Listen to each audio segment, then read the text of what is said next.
Tonight, we pull back the velvet curtain on a world of unimaginable wealth and unforgivable betrayal. We're at the Starlight Gala, New York's most exclusive charity event, where titans of industry mingle under crystal chandeliers. Our focus is on Damian Blackwood, a man who commands empires with a single phone call, and his elegant wife, Isabella. But watch closely. See the younger, blonde woman in the emerald dress he's pulling onto the dance floor? That's not Isabella. In a room filled with the world's most powerful people, a billionaire is about to make the most public mistake of his life. He thinks he's untouchable. He's wrong. The air in the Metropolitan Museum of Art's Temple of Dender was thick with the scent of money and magnolias. It was the kind of scent that clung to $1,000 suits and couture gowns, a fragrant symbol of the stratosphere inhabited by the attendees of the annual Starlight Gala. This was the pinnacle of New York philanthropy, an evening where fortunes were pledged to the Children's Oncology Fund in between sips of Dom Perignon and bites of caviar-topped blinis. And at the center of this glittering universe, holding court like a modern-day emperor, was Damian Blackwood. Damian was a man sculpted from ambition and arrogance. His company, Blackwood Holdings, was a leviathan of private equity, with tentacles reaching into global real estate, tech startups, and media conglomerates. His face, a handsome collection of sharp angles and piercing blue eyes, was a regular feature on the covers of Forbes and the Wall Street Journal. He moved with the predatory grace of a man who had never been told no and truly believed it was his birthright to own the world. By his side, a perfect counterpart to his raw power, was his wife, Isabella Rossi Blackwood. She was not merely an accessory, she was a masterpiece of old-world grace and new-world intellect. Hailing from the Rossi family, whose name was etched onto the cornerstones of banks and universities across Italy and America, Isabella possessed a quiet strength that often outshone her husband's boisterous charisma. She was the gala's co-chair, her passion for the cause genuine and her work tireless. Her gown, a midnight blue creation by Oscar de la Renta, was understated yet breathtaking, a testament to her impeccable taste. To the casual observer, they were the ultimate power couple, Damian, the conqueror, Isabella, the queen. But for those who knew where to look, the cracks in the facade were beginning to show. They had been showing for months. The whispers had started as a trickle and were now a quiet flood rushing through the salons of the Upper East Side. They spoke of Amber Sterling. Amber was everything Isabella was not. She was a firework of ambition, a brazen blonde with a razor-sharp mind and a portfolio to match. As the newly appointed vice president of marketing for Blackwood's most profitable tech subsidiary, she was Damian's protege. She was 28, hungry, and had made it clear she didn't just want a seat at the table, she wanted the throne. Tonight, she was a vision in a skin-tight emerald sequin dress that seemed to drink the light and demand attention. She laughed a little too loudly, her hand lingered a little too long on Damian's arm, and her eyes, whenever they settled on Isabella from across the room, held a glint of triumphant pity. Isabella saw it all. She had been seeing it for 6 months, ever since the day she found the preliminary designs for a custom diamond necklace, not for her hidden in Damian's home office safe. It wasn't the infidelity that had shattered her. It was the sheer insulting arrogance of it. The way he believed he could have both his perfect, respectable wife and his thrilling, ambitious mistress, keeping them in separate, soundproofed wings of his life. "Darling," Damian's voice was a low purr in her ear, his hand resting possessively on the small of her back. "Councilman Miller is waving us over. Let's go charm another 50,000 out of him for the fund." Isabella smiled, a perfect, practiced curve of her lips that didn't reach her eyes. "Of course, my love." She walked with him, a ghost in her own life, nodding and smiling as Damian worked his magic. He was a maestro of manipulation, weaving promises of influence and access with practiced ease. He pledged $1 million from the Blackwood Foundation, and the room erupted in polite, reverent applause. Isabella clapped along with them, her Cartier diamonds feeling like shackles on her wrist. Through the clapping hands, she saw Amber Sterling watching them, a smug little smile playing on her lips. Amber raised her champagne flute in a silent, insolent toast, a toast to the future Mrs. Blackwood. Isabella felt a cold, hard resolve settle in her stomach. It had been building for weeks, a plan born of sleepless nights and quiet fury. She had spent the last month meeting with forensic accountants and the best divorce lawyer in the state, a bulldog named Arthur Vance. But a quiet divorce, a tidy settlement, that wasn't justice. That was a business transaction. Damien dealt in business transactions. He wouldn't understand anything else. No, what he had done required a different kind of currency, public humiliation. The orchestra shifted from a classical arrangement to a more modern, soulful ballad. Damien, high on his own success and the adulation of the room, turned to Isabella. "One dance, my dear?" he asked, the offer a perfunctory nod to their shared public image. But his eyes weren't on her. They were already scanning the crowd, seeking out the flash of emerald green. "You know, I'm feeling a little tired," Isabella said, her voice smooth as silk. "Why don't you ask someone else? It's a charity ball. You should mingle." It was the permission he was waiting for, though he never truly believed he needed it. A flicker of surprise crossed his face, quickly replaced by a predatory grin. "If you insist." He didn't even wait for a full reply. He strode across the marble floor, a man on a mission, parting the sea of New York's elite. He walked directly to Amber Sterling. He didn't bow or ask politely. He simply took her hand, his thumb stroking hers in a gesture of intimate ownership, and led her toward the center of the dance floor. A collective, silent gasp seemed to suck the air from the room. The whispers became audible murmurs. Heads turned. iPhones, previously tucked away, were subtly raised. Every eye was on the spectacle. The billionaire, the founder, the husband, dancing with his brilliant, beautiful, and very young vice president, while his elegant wife stood watching from the sidelines. Amber melted into his arms, her head resting on his shoulder, her emerald dress a beacon of scandal against his black tuxedo. They moved together perfectly, two bodies molded by the same ruthless ambition. They were not just dancing, they were making a statement. They were announcing a coup, and Isabella stood alone, 20 feet away, the perfect picture of the wronged wife. A few pitying glances were thrown her way. The wife of a prominent banker, Mrs. Albright, even took a tentative step towards her, a condolence on her face. But Isabella didn't see her. Her eyes were locked on the dancing couple. There was no pain on her face, no tears, no humiliation. There was only a chilling, terrifying calm. The look of a general surveying a battlefield moments before giving the order to attack. The performance was about to begin, and she had the starring role. The song was a slow, melancholic rendition of a familiar pop hit, its lyrics about lost love and regret, a bitter irony that hung in the air.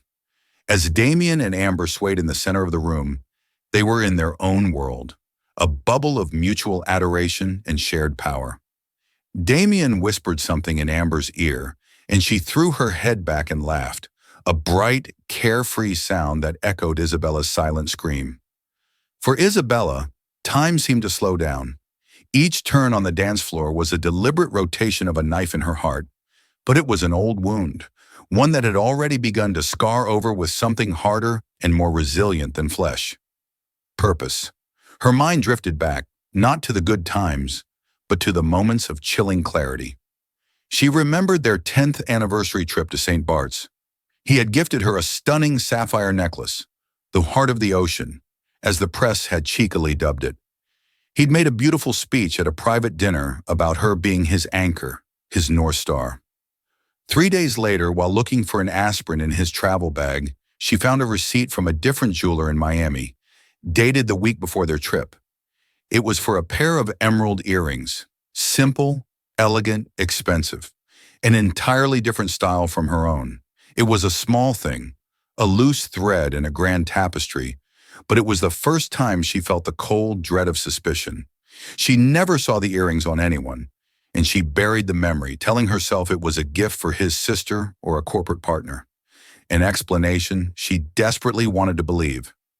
Then came the late nights at the office, the unavoidable weekend trips to Singapore and Zurich. He was always a workaholic, but this was different. A new energy buzzed around him, a secret excitement that had nothing to do with her. He became more critical of her, of the softness of her philanthropic pursuits, compared to his hard-nosed business world. "It's a lovely hobby, Isabella," he'd once said, patting her hand condescendingly after she'd secured a major grant for a new museum wing. "It keeps you busy." The final, undeniable proof had come not from a lipstick-stained collar or a suspicious text message. Damien was far too clever for such cliches. It had come from his own meticulous obsession with control. About a month ago, she was searching for the title to their Hamptons estate for an insurance update. She went into his pristine home office, a room she rarely entered. The main safe was impenetrable, but he kept a smaller, secondary one hidden behind a false panel in a bookshelf for what he called immediate liquidity, cash, a few bearer bonds, spare passports. She knew the combination. It was the date of his first major acquisition, a detail he was so proud of, he assumed no one would ever forget it. Inside, nestled between stacks of $100 bills, was a leather-bound folio. It wasn't cash. It was a portfolio summary. But it wasn't for Blackwood Holdings. It was for a shell corporation she'd never heard of, Orion Ventures LLC. Curious, she'd taken photos of the pages with her phone. The portfolio detailed a series of staggering wire transfers, all coded as consulting fees, to a private account. The beneficiary's name was Amber Sterling. The transactions totaled over $2 million in the last year alone. It was more than hush money, it was an investment. But that wasn't the worst of it. The portfolio also showed Orion Ventures acquiring huge tracts of depreciated land along the Brooklyn waterfront. Land that was, just last week, announced as the site for the city's new Phoenix Waterfront Development Project, a multi-billion-dollar city-funded initiative. Blackwood Holdings was a major bidder for the construction contract. But they weren't just bidding. They had secretly and illegally bought the land beforehand through an anonymous shell, set to make a 9-figure profit when the city was forced to buy it from them at an inflated price. And there, at the bottom of the summary, was the final nail in the coffin. A proposed transfer of 5% equity in Orion Ventures to Amber Sterling, contingent on the successful resolution of domestic encumbrances. Domestic encumbrances. That was her. Isabella Rossi Blackwood. A line item on a balance sheet, an obstacle to be resolved. He wasn't just cheating on her. He was building a new life with Amber, funded by a massive illegal fraud perpetrated against the very city they called home. His $1 million pledge to the Children's Fund tonight was a rounding error, a public relations stunt to mask a far greater theft. The memory solidified the ice in her veins. She looked at them now, dancing under the soft lights, embodying the beautiful lie. Damien's hand slid lower down Amber's back, a gesture of brazen possession. Amber glanced over his shoulder, her eyes meeting Isabella's for a fleeting second. In that glance, Isabella saw it all. The triumph, the condescension, the absolute certainty that she had won. Isabella took a slow, deliberate sip of her champagne. The bubbles fizzed on her tongue. It was time. She spotted Marcus Thorne near the bar. Thorne was a bulldog of a different sort than her lawyer. He was a Pulitzer Prize-winning investigative journalist for the Wall Street Journal, a man who smelled financial malfeasance the way a shark smelled blood in the water. She had met him at a press club dinner months ago, and they had struck up a cordial acquaintance. An anonymous source, her lawyer speaking through a secure channel, had already tipped Thorne off that a major story might break tonight concerning Blackwood Holdings. He wasn't here for the charity, he was here for the hunt. His presence was part of her plan. Isabella put her glass down on a passing waiter's tray with a soft click. She smoothed the front of her gown, held her head high, and began to walk. She didn't walk toward the exit. She didn't walk toward her table. She walked toward the stage. The orchestra was just finishing its number. The band leader, a seasoned professional named Franklin, was raising his hand to signal the next piece. The gala's host, a well-known television news anchor, was approaching the lectern to begin the next round of fundraising appeals. But Isabella got there first. She moved with a regal purpose that parted the crowd. People stepped aside, confused but unwilling to get in the way of a woman who moved with such unnerving confidence. She ascended the 3 short steps to the stage as if she owned it. The host looked at her, bewildered. "Isabella, is everything all right?" he asked, his voice a low whisper. Isabella gave him a serene smile. "Perfectly, James. I just have a brief announcement to make on behalf of the Blackwood family. Before he could respond, she reached past him and took the microphone from its stand. She gripped its cool, heavy base. Her knuckles were white. The feedback let out a short, sharp screech that cut through the chatter of the room. Suddenly, all conversation stopped. Every head turned to the stage. On the dance floor, the music had faded. Damien and Amber stood frozen, their embrace broken. Damien's face was a mask of confusion, tinged with annoyance at having his moment interrupted. He was about to find out what a real interruption felt like.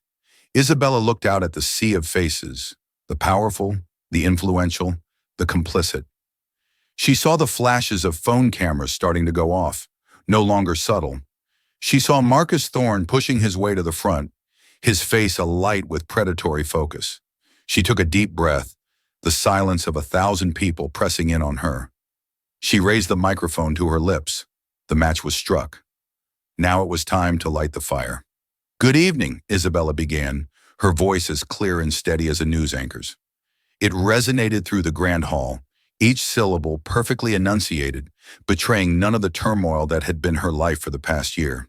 The initial shock in the room settled into a tense, expectant silence. "I want to thank you all for being here tonight to support the truly vital work of the Children's Oncology Fund. Your generosity is, as always, overwhelming." She paused, letting the polite, almost formal words hang in the air. She scanned the crowd, her gaze sweeping over the tables of bankers, politicians, and socialites. Then her eyes found Damien. He was still standing in the middle of the dance floor, Amber a few feet from him, looking uncertain. His expression had shifted from annoyance to a dawning, sharp-edged alarm. He knew her.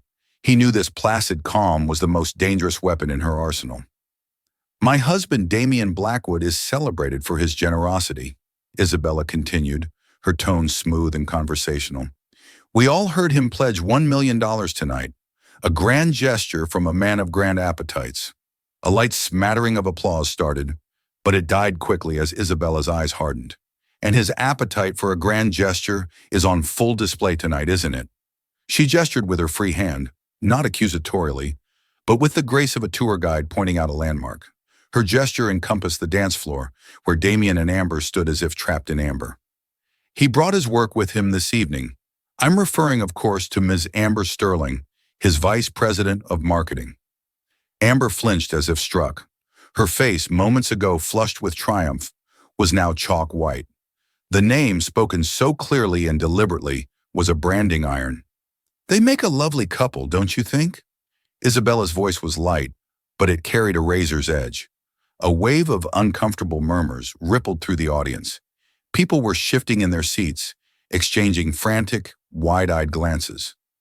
This was no longer a simple faux pas. It was a public execution. Damien took a step forward, his face contorting into a thunderous mask of rage. "Isabella, what the hell do you think you're doing?" His voice was a low growl, but it couldn't reach the stage.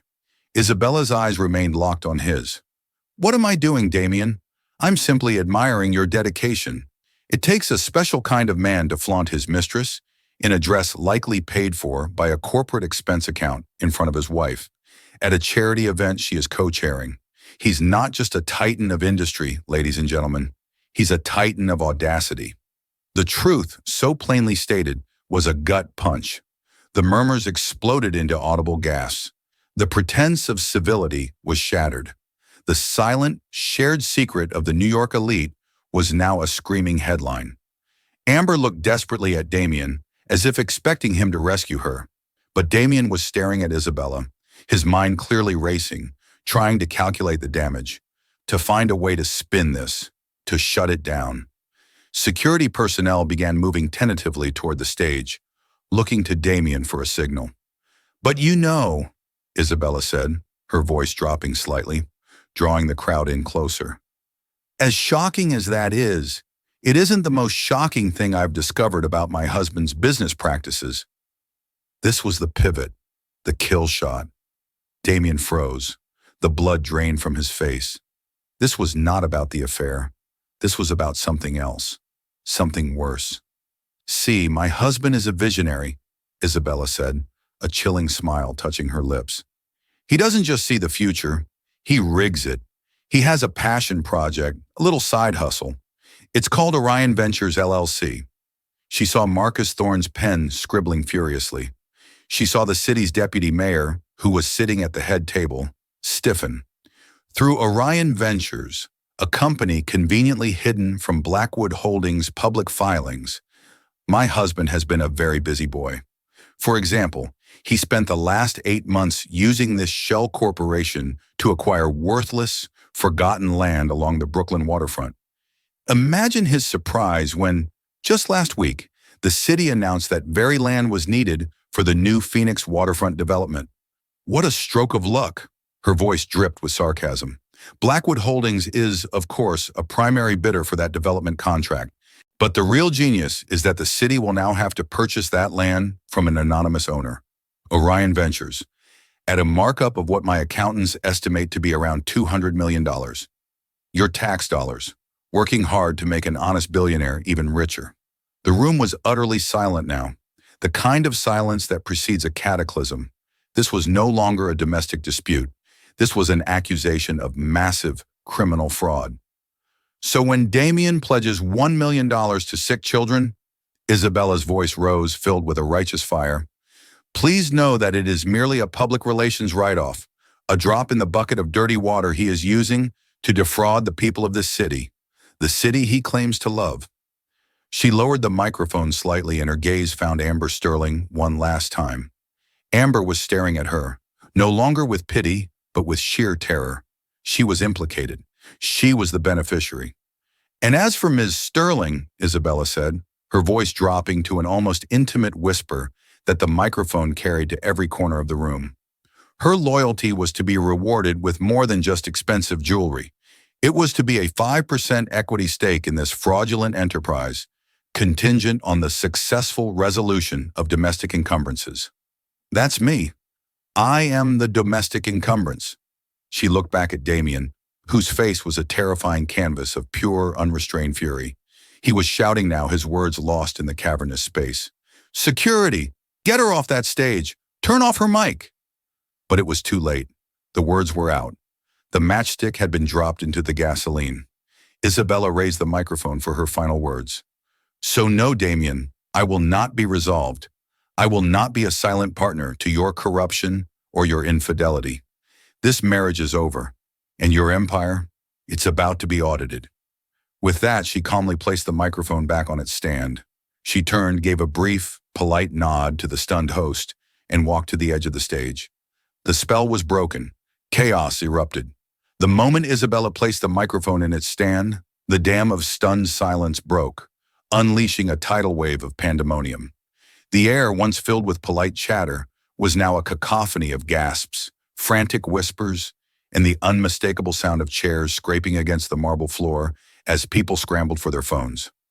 Damien Blackwood, a man accustomed to commanding any room he entered, was suddenly a powerless spectator at his own immolation. He lunged toward the stage, his face purple with rage, bellowing, "Turn it off! Someone turn off her damn mic!" But his orders were swallowed by the rising din. 2 burly security guards, finally galvanized into action, moved to intercept him, while another pair rushed the stage. Isabella didn't run. She met the security guards at the steps, her expression one of serene composure.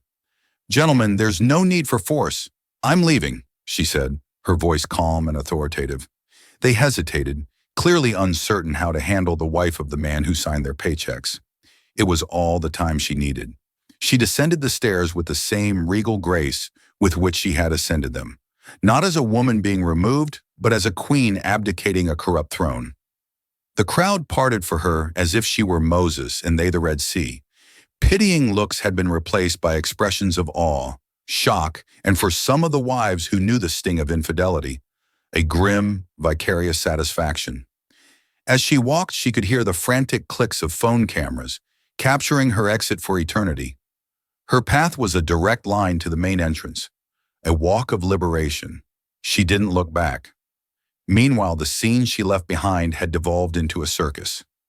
Marcus Thorne, the journalist, was already dictating into his phone, his voice sharp and urgent. Get me everything on Orion Ventures LLC. I want incorporation docs, property records in Brooklyn, everything. The source just went nuclear. This is the real deal. Damien, having been gently but firmly restrained by his own security, was now frantically trying to do damage control. He ripped his phone from his pocket, his thumb jabbing at the screen. "Get me Henderson," he snarled at his chief legal counsel. "Now, and get our PR head on the line. I want a statement ready in 5 minutes. Deny everything. Paint her as unstable, vindictive, emotionally distraught. Go." But the narrative was already out of his control. Before his PR team could even draft a sentence, the first social media posts were hitting the ether. Blackwood Ball and Orion Ventures were trending on Twitter within minutes. Grainy videos of Isabella's speech, captured from a dozen different angles, were being uploaded to Instagram and YouTube, spreading like wildfire. The story was no longer his to shape. It was a beast let loose upon the world. Amber Sterling was a ghost in the center of the storm. The emerald dress that had been her armor of triumph now felt like a shroud of humiliation. Every eye in the room seemed to burn into her. She was no longer Damien Blackwood's powerful protege. She was the Scarlet Woman, the co-conspirator named in a public indictment. People who had been flattering her an hour earlier now averted their gaze, backing away as if she were contagious. She looked toward Damien for some sign, some instruction, but he was lost in his own vortex of fury and damage control, screaming into his phone. She was utterly, terrifyingly alone. She turned and fled, not with the grace of Isabella, but with the panicked haste of a cornered animal, stumbling in her high heels as she pushed her way through the gawking crowd toward a side exit. As Isabella reached the Grand Marble Rotunda, a figure stepped out from behind a large column. It was Arthur Vance, her lawyer. He was a stern-looking man in his late 60s, with a face that looked like it was carved from granite. "The car is waiting at the east entrance," he said, his voice a low rumble. "The press is already swarming the front. Marcus Thorne's outlet just published the preliminary story online. It's leading with the fraud allegations. The affair is the secondary detail." Isabella nodded, a flicker of relief crossing her face. "Good. That was the point. The documents have been delivered to the U.S. Attorney's Office and the SEC an hour ago via secure courier," Arthur continued, falling into step beside her. "They were waiting for a public catalyst before moving, to prevent Damien from burying everything. You just gave them an explosion." They exited into the cool night air, bypassing the chaos at the main entrance. A Blacktown car was idling by the curb, its engine a quiet hum. Before she got in, Isabella paused and looked back at the magnificent museum, now the scene of her life's demolition and reconstruction. For the first time that night, a single tear traced a path down her cheek. It wasn't a tear of sadness or regret. It was a tear of release. Inside the gala, the event was collapsing. Guests were leaving in droves, eager to escape the toxic fallout and gossip about it from a safe distance. The children's charity, the supposed reason for the evening, was forgotten. Damien, finally off the phone, stood amidst the wreckage of his own making. The room felt vast and empty. The applause, the adoration, the power. It had all evaporated in the space of 5 minutes. He had been the emperor. Now he was just a man, standing in the ruins, exposed and vulnerable, as the world he had built with lies began to shatter around him. The fallout from the Starlight Gala was not a slow burn. It was a detonation. By 7 a.m. the next morning, the story was on the front page of every major news outlet in the world. The Wall Street Journal, led by Marcus Thorne's explosive reporting, focused on the financial allegations, running the headline, "Blackwood Empire Rocked by Fraud Accusations." Wife's gala speech alleges massive city defrauding scheme. Other, more tabloid-style papers went for the jugular on the personal drama. Billionaire's ball of shame. Wife exposes husband and mistress in charity takedown. The effect on Blackwood Holdings was immediate and catastrophic. When the New York Stock Exchange opened at 9:30 a.m., its stock plummeted by 40% within the first hour of trading. Billions of dollars in market value vanished into thin air. Damien's frantic denials, issued through a high-priced crisis PR firm, were dismissed as the predictable lies of a guilty man. His statement painting Isabella as emotionally unstable, and seeking leverage in a private marital dispute, backfired spectacularly, making him look not only corrupt but also cruel and misogynistic.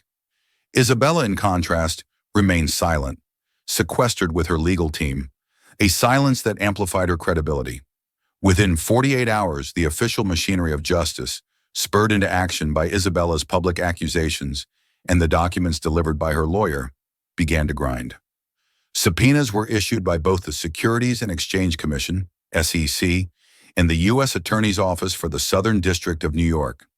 Federal agents raided the offices of Blackwood Holdings and, more importantly, the much smaller, nondescript office of Orion Ventures LLC in Delaware, carting out boxes of documents and imaging computer hard drives. Damien's world began to shrink. The powerful friends who had once clamored for his attention now refused to take his calls. The politicians he had backed distanced themselves publicly. The board of directors of Blackwood Holdings, initially loyal, began to panic as the stock price continued to freefall.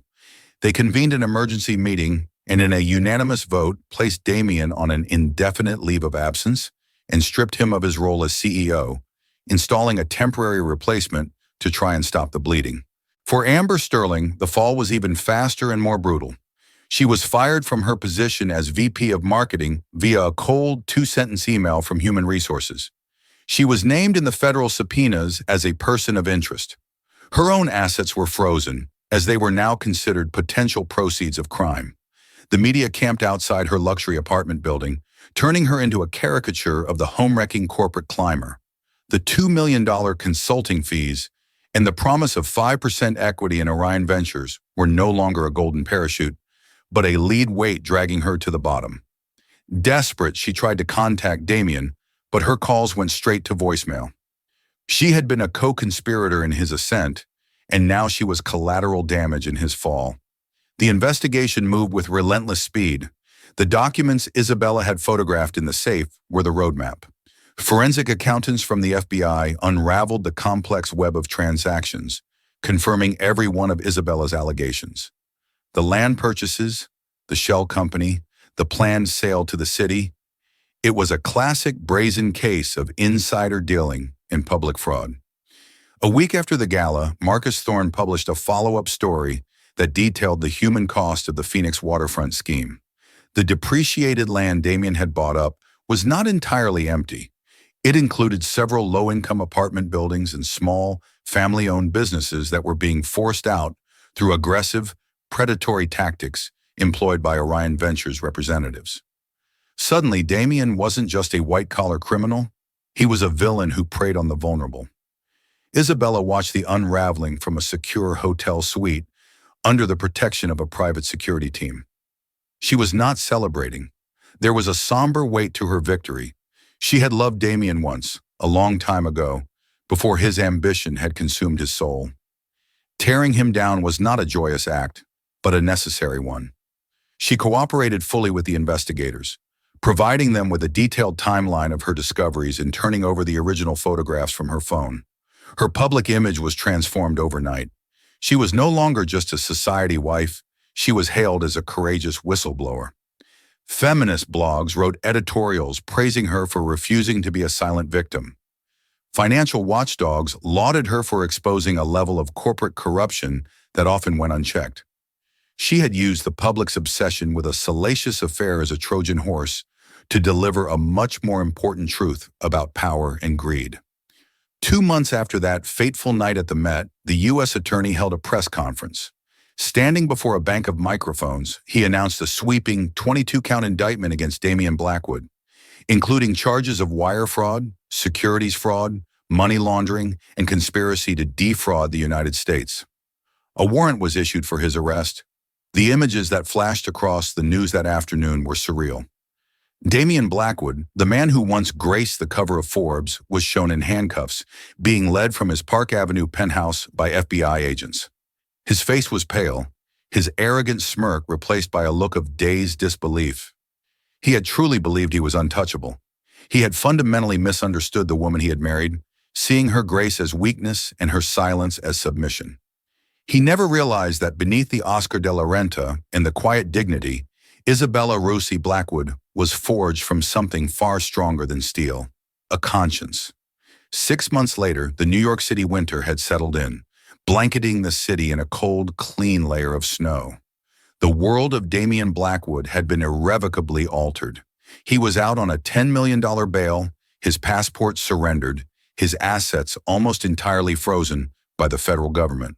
Blackwood Holdings, under new leadership, was in the process of a painful restructuring, selling off assets to cover the massive fines levied against it and to distance itself from the toxic legacy of its founder.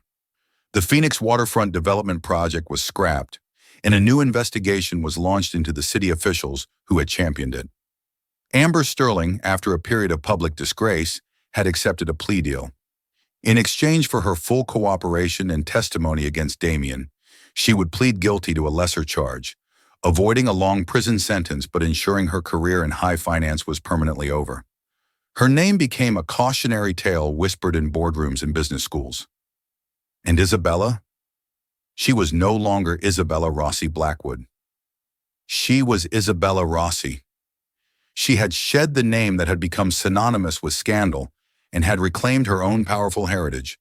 She did not retreat into a quiet, private life. Instead, she stepped into the light, but on her own terms. She used a portion of her divorce settlement, a settlement dictated not by Damian, but by the courts carved from the few legally clean assets he had left, to establish the Rossi Foundation for Corporate and Civic Integrity. Its mission was to fund investigative journalism, support whistleblowers, and advocate for more transparent governance. She was no longer just a philanthropist who raised money for hospitals. She was a force for systemic change, using her experience to empower others. Her office was not on Park Avenue, but in a modest, light-filled space in a repurposed downtown building. Today, she was meeting with Marcus Thorne. The journalist series on the Blackwood scandal had won him another prestigious award. The trial is set for April, Marcus told her, sipping the coffee she had poured herself. His lawyers will try to delay, but the evidence is overwhelming, especially with Sterling's testimony. Isabella nodded, looking out the window at the bustling street below. She was a victim in her own way, a victim of the same ambition that consumed him. There was no malice in her voice, only a quiet, objective sadness. "You've never once spoken to the press about the affair itself," Marcus noted, a hint of professional curiosity in his tone. "Every talk show in the country would have you." Isabella turned from the window, a small, genuine smile on her face. "That was never the point, Marcus. The affair was his story, his betrayal, the fraud, the lies that hurt thousands of people. Making that public was my story. It was about accountability. The rest was just noise." She had found a new purpose, forged in the crucible of betrayal. Her life was no longer an appendage to a powerful man's ego. It was her own. She was not defined by the man she had left, but by the woman she had become. The Starlight Gala had been the end of a gilded chapter, but it was also the beginning of a truer, more meaningful story. A story she was now writing for herself, one courageous and honest word at a time. The dawn was breaking, and for Isabella Rossi, the light was brilliant. The following spring, the city had shed its winter coat, but the chill inside the Thurgood Marshall United States Courthouse remained. The trial of the United States versus Damian Blackwood had become the biggest spectacle in Manhattan, a piece of civic theater drawing a daily crowd of reporters, legal junkies, and curious onlookers. The prosecution had spent 3 weeks methodically constructing a mountain of evidence against Damian. Financial records, expert testimony from forensic accountants, and damning emails retrieved from seized servers. They had shown the jury in painstaking detail how Orion Ventures was not a stroke of luck but a meticulously planned criminal enterprise. Damian Blackwood sat at the defense table, a hollowed-out version of the man he once was. The bespoke suits hung loosely on a frame diminished by stress. The confident, predatory gleam in his eyes had been replaced by the haunted, desperate look of a man watching his life's work being dismantled, piece by incriminating piece. His team of expensive lawyers fought every point, but they were like men trying to patch a sinking ship with Scotch tape. Isabella Rossi sat in the second row of the public gallery. She had attended every day of the trial, a silent, constant presence. She wore simple, elegant business attire, her hair pulled back, her expression unreadable. She was not there for vengeance. She was there as a witness to the final act of a tragedy she had been forced to write. Her presence was a quiet counterpoint to every lie Damien's lawyers tried to spin, a living embodiment of the integrity he had so casually discarded. Today was the day everyone had been waiting for. The prosecution was calling its final and most crucial witness to the stand, Amber Sterling. When Amber walked into the courtroom, she was almost unrecognizable. Gone was the fiery, ambitious VP in a designer dress. In her place was a subdued woman in a simple gray suit, her blonde hair tied back in a modest ponytail. Her face was pale, and she avoided looking at Damien as she made her way to the witness stand. She looked directly at the assistant U.S. attorney, a sharp, no-nonsense woman named Maria Flores. Flores began gently, establishing Amber's role at Blackwood Holdings and the nature of her professional and personal relationship with the defendant. Amber's voice was low but steady as she answered, admitting to the affair without embellishment. "Ms. Sterling," Flores said, her tone becoming more focused, "let's talk about Orion Ventures. When did you first learn of its existence?" "In May of last year," Amber replied. "Damien, Mr. Blackwood, called me into his private office one evening. He told me he was working on a personal project separate from the company that was going to be the most profitable deal of his life. He said he wanted me to be a part of it." "Did he explain the nature of this project?" "Yes. He laid it all out. He said he had inside information that the city was planning a major waterfront redevelopment. He was creating a shell company to buy the designated land before the official announcement. He called it front-running the entire city government. He was proud of it. He saw it as the ultimate power move." A murmur went through the courtroom. Damien whispered furiously to his lawyer, shaking his head. "And what was your role to be, Ms. Sterling?" "He needed a clean name, someone not on the Blackwood board, to act as a signatory and beneficiary on some of the accounts. He said he would compensate me with consulting fees for my trouble, and he offered me equity." "Equity in Orion Ventures?" Flores asked, her voice sharp. "What were the terms of that offer?" Amber took a deep breath, her eyes finally flicking toward Isabella for a fraction of a second. "He promised me 5%, but it was contingent. He said it would be transferred upon the successful resolution of his domestic encumbrances." "And what did you understand domestic encumbrances to mean?" "His marriage," Amber said, her voice barely a whisper. "He meant a divorce from his wife, Isabella." Flores let the words hang in the air before turning to the judge. "No further questions, Your Honor." Now it was the defense's turn. Damien's lead counsel, a famously aggressive attorney named Robert Gaines, approached the witness stand. His strategy was clear: destroy the witness's credibility by painting her as a scorned, greedy woman trying to save her own skin. "Ms. Sterling," Gaines began, his voice dripping with condescension, "you had an affair with a married man, your boss, correct?" "Yes," Amber said quietly. "And you accepted millions of dollars from him during this affair, didn't you?" "They were payments for work he asked me to do for Orion Ventures." "Work?" Gaines scoffed. "Or were they gifts? Payments to keep you quiet? Payments for your companionship?" "Objection," Flores called out. "Counsel is badgering the witness." "Sustained," the judge said wearily. "Mr. Gaines, watch your tone." Gaines circled the stand. "You were in love with him, weren't you, Ms. Sterling? You believed he was going to leave his wife for you, didn't you?" Amber hesitated. I believed what he told me. And when you saw that wasn't happening, when Mrs. Rossi Blackwood exposed the affair so publicly at that gala, you got scared, didn't you? You saw your meal ticket about to be canceled, and you decided to turn on him to get a deal from the prosecution. "No," Amber said, her voice gaining a sliver of strength. "That's not true." "Isn't it? You're facing serious charges yourself. This testimony is your get-out-of-jail-free card, isn't it? Just tell the jury whatever Miss Flores wants to hear, and you walk away." "I am here to tell the truth," Amber insisted, her hands gripping the edge of the witness stand. Gaines leaned in, lowering his voice for theatrical effect. "Let's talk about the truth of that night, Miss Sterling. The Starlight Gala. You wore a very memorable emerald dress, a dress I imagine that Mr. Blackwood bought for you. Did you wear it to impress him? Or did you wear it to humiliate the woman sitting in the second row, his wife? This was the moment, the final personal attack. Amber looked at Gaines, and something inside her seemed to shift. The fear in her eyes was replaced by a cold fire.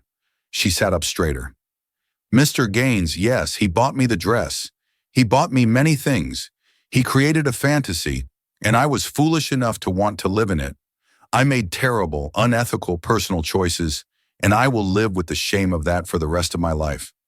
I hurt a good woman, and I allowed myself to be used.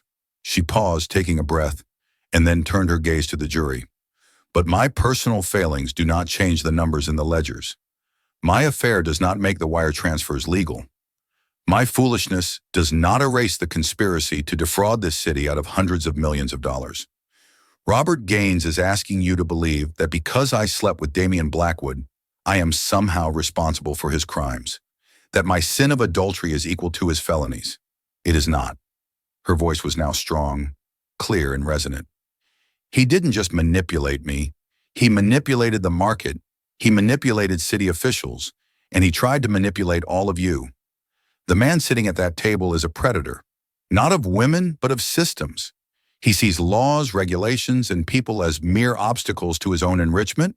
He believes he is above everything. That is the truth I am here to tell. And it is the same truth whether I am wearing a gray suit or an emerald dress. She finished, her chest rising and falling. The courtroom was silent. Gaines stood flat-footed, his attack completely diffused. He had tried to slut-shame her into submission, and instead she had delivered the most compelling indictment of Damian's character yet. No further questions, he mumbled, retreating to the defense table. As Amber Sterling stepped down from the stand, she did not look at Damian. Her journey was over. Across the room, Isabella Rossi's eyes met Damian's for one final, fleeting moment. She saw no fight left in him, only the blank, hollow shock of a man who had finally been forced to look in the mirror and see the monster staring back. Isabella stood, her poise absolute. She didn't need to stay to hear the verdict announced in the coming days. She already knew it. With a quiet grace, she turned and walked out of the courtroom, leaving the wreckage of Damian Blackwood's world behind her for the last time. The reckoning was complete. The story of Isabella Rossi is more than a tale of a billionaire's downfall. It's a powerful reminder that true strength often lies dormant, waiting for its moment. She turned her deepest personal betrayal into a public service, using the scandal of an affair as a weapon to expose a far greater crime against her city. She proves that one person's courage can indeed topple an empire built on lies. What would you have done in her shoes? Could you find that strength in the face of such public humiliation and private pain? If you were captivated by this story of justice and reclamation, please hit that like button and share it with someone who needs to hear that silence is not the only option. And don't forget to subscribe to our channel for more real-life dramas where the truth comes out in the most explosive ways. Click the bell icon so you never miss a single story.